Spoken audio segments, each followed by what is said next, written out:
In this video I'm going to show you how to apply the top coat to your river surface. So having already painted it to the colour of your choice, we want to apply some kind of gloss finish to it to look a bit more water-like.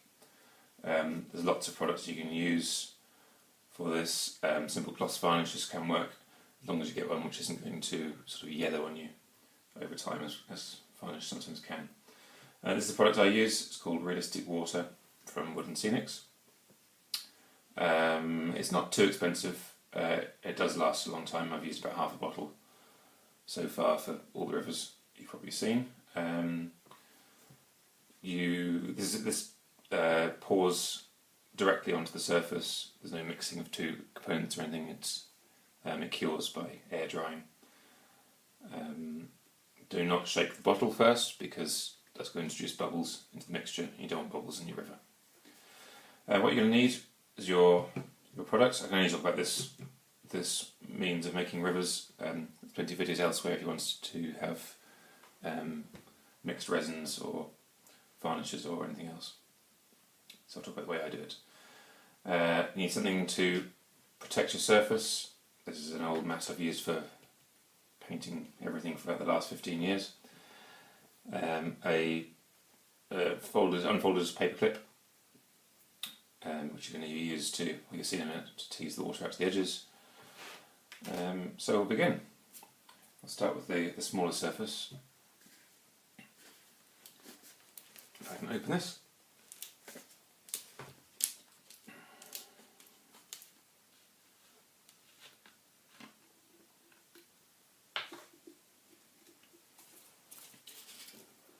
So I'm going to pour a very small amount onto here. Now, if I had edges on the on here, as you say, for instance, if this were a complete river like you might have in a layout, then you could pour in a thicker layer of this product, and it wouldn't overflow. But because here we're applying to a flat edge, we're really relying on the surface tension of the liquid to make sure that it doesn't flow over the edges.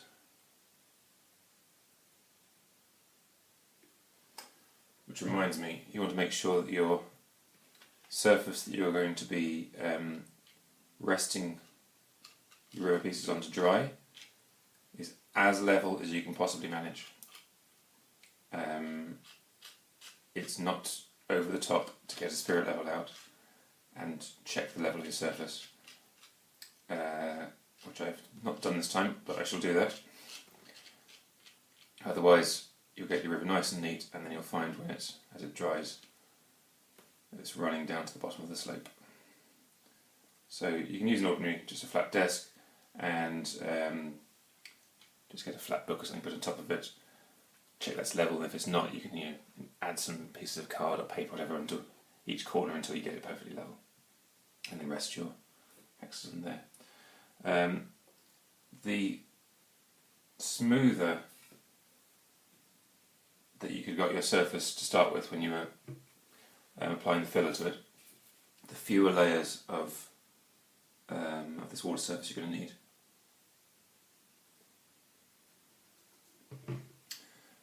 Because if you have any peaks on it, they're going to stick through this first layer. And if you want it to look like water, you're going to have to keep pouring layers of water until every last peak is kind of beneath the surface. So I normally find 2 or 3 layers is what I need. And you have to let it dry overnight really before doing another one, ideally 24 hours between layers. So you can see I'm just teasing it to the edges. You can always add a little bit of extra product if you need to.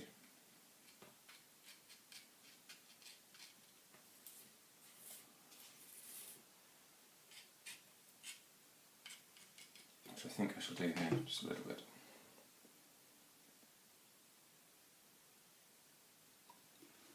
Maybe too much, let's hope not.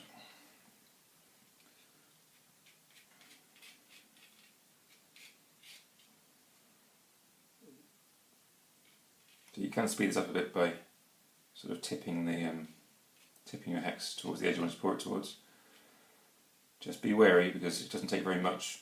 If you exceed the surface tension at the edge, it will spill off very quickly.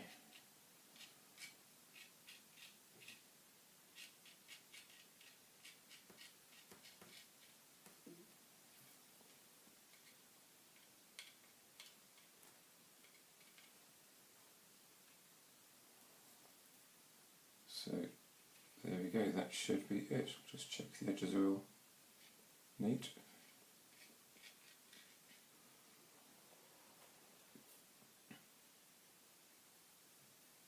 And we'll leave these to dry, and then I'll come back once they're dry and check to see if I've got a completely smooth finish on it. If I haven't, if there's anything showing through from below, what will happen is you'll see some bits will be smooth and other bits will be just slightly rough, as it's clear that the filled surface is protruding slightly through it. It'll be obvious once it happens. And you just pour again until you've got a completely smooth layer across the whole thing. This is a tiny bit cloudy at the moment. That will dry clear. Right, I've finished my applying of the river realistic water onto the surface here. Now what I've done is I took 2 coats in the end. Sometimes it can take 3, or I think once I had to do 4. 2 is usually enough. What you want to make sure you do is that any of your sort of surface, when you kind of plaster the bottom with polyfill or spackling, you don't want any of that to protrude above the clear surface here. Otherwise, you'll get a sort of matte finish on those bits, and it won't look like a water surface. So as long as that's all covered, it's fine. You don't need to get the whole thing to sort of a mirror flatness. Having some slight undulations will add to the water effect as the light reflects off it. So that's both of those done. Something I mentioned early on is that PVA glue does react with this water resin and causes cracks, which is why I didn't use any PVA glue on the green river colour. But I did use PVA mixed into the brown, which is what I normally do to protect this surface. And I can actually see there are some fine cracks just along, you won't be able to see it on this video I'm afraid, but just along the very shoreline there's some fine cracks. I'm not too concerned because they're going to be covered by the grass will obscure those almost completely.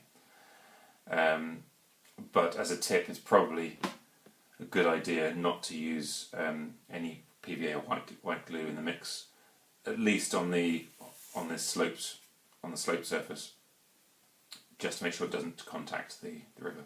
There's no need to get those cracks if you don't need to. Right, so the final stage then is to turf these. So I've got this is scenic cement. I have done a video before, and you have to shake this well. I have done a video before on turfing. I'll just do it here for completeness.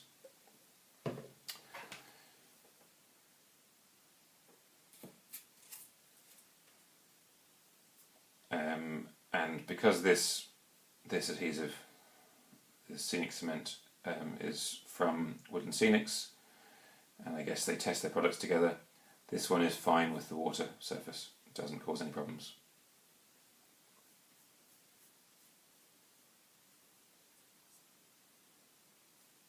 Okay, so it doesn't matter if this overlaps a tiny bit onto the water surface. You don't really want to leave any brown showing through there. So I've got some foam grass. This is kind of an earth blend.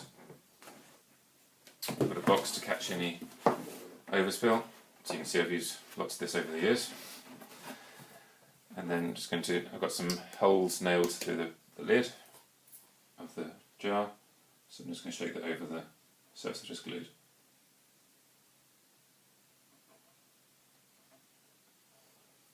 And I'll leave that to the side. In fact, I'll leave it in here just in case anything blows off like that.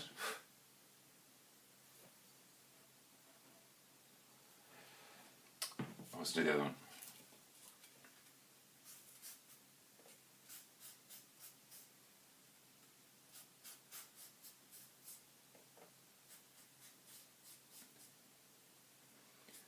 Normally I'll be using a spray to spray this on, but I don't want to risk getting globs of this onto the river surface, because it's going to take away the gloss effect of the water.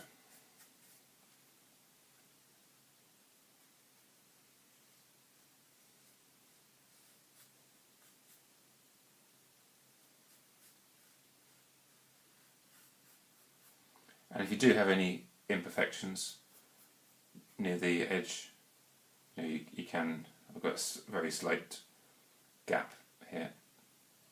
The grass will cover it up, so just run your sealing cement into the gap.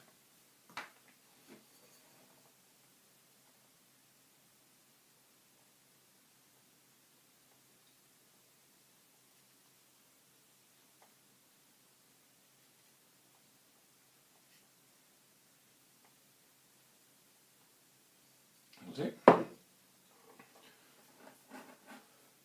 As with all these things, good idea to do a whole batch of these in one go. I would normally do at least 5 of these at a time. Just doing 2 for the purpose of this video. Now I've got my sprayer out. So I'm not going to spray normally. If you can get a pipette, a little dropper, like an eyedropper, that's better for this. I did have one which I'm afraid I've worn out, so I'm going to be trying to use this. Just check it's on a sensible setting. So I'm going to try and use this like a dripper.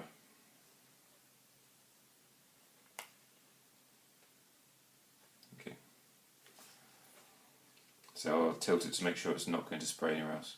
So I like to put a second layer of something a bit greener on mine. You can do your blend as you like. Let's just spray something else first. Okay. So I'm going to do this quite gently.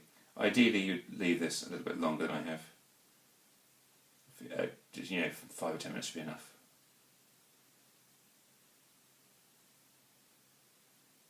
There we go. And this is my green blend. So you don't need to get full coverage with the sealing cement in that second layer, because it doesn't matter if some of that earth blend shows through. It gives a nice bit of variety.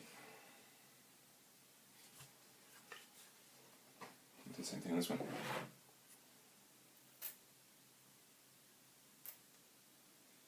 So you want to be dripping, not spraying. Otherwise, it's going to dislodge the lower layer, especially if you've left it to dry only for a couple of minutes, like I have.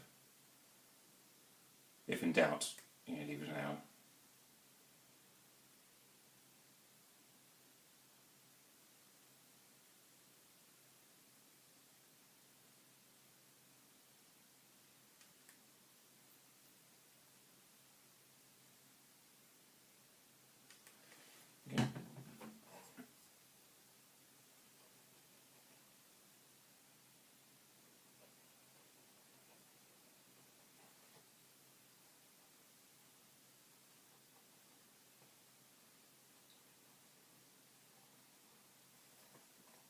Okay, so that's that. So I'll leave those to dry completely, and then we'll shake off any excess. And here they are, fully dried. You can see there's a bit of earth blend showing through in a few places on this one, which I think looks fine to me. You can't see the reflections great in here. What I might do is take these outside so you can see what it looks like under natural light. So here's the surface, river surface. You can see with natural reflection, it looks a lot more like real water. And with the river, it really is the reflection that makes it. So if you can manage to get yourself playing outside, that might be nice for you. Otherwise, some nice lighting in your gaming room will look great. Okay, so that's how you make a river surface on your hexes. Good luck with it.